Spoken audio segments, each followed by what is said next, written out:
যদি তোমার ফিরতে মন চায়, রাস্তা একটা আছে। 40 বছর নামাজ আদায় করো না, 50 বছর নামাজ আদায় করো না, এই পৃথিবীর যত ধরনের নেশা আছে কোনোটা তুমি বাদ দাও নাই। এই এলাকার অমুক তমুক যত খারাপ বাজে মেয়ে আছে সবার সাথে তোমার বাজে সম্পর্ক ছিল। তুমি একটা বাজে ছেলে, সে একটা বাজে মেয়ে।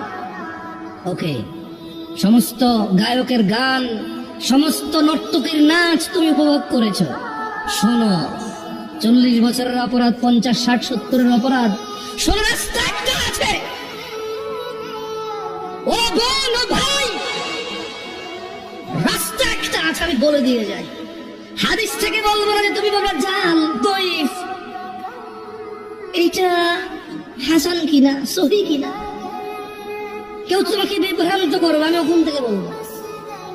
আমি তোমাকে কোরআন থেকে বলবো, সূরা ফুরকানের আয়াত থেকে। তিনি সুবহানাহু ওয়া তাআলা বলছেন, এই পৃথিবীর, এটা শুধু মুসলমানদের জন্য না, কিন্তু এটা শুধু মুসলমানদের জন্য, এই পৃথিবীর সবার, সব অপরাধীর জন্য। তিনি বলছেন, ইল্লা মান তাব, অতঃপর যে অপরাধ ছেড়ে ফিরে আসে, ওয়া আমানা, আল্লাহর প্রতি ঈমান আনে, ওয়া আমিলা আমালান সালিহা, এবং যে সৎ কর্ম করে, ফাউলাইকা ইউবাদদিলুল্লাহু সাইয়্যাতিহিম হাসানাত, যে তওবা করে ফিরে আসে, ঈমান এনে ভালো কাজ করে, আল্লাহ তার জীবনের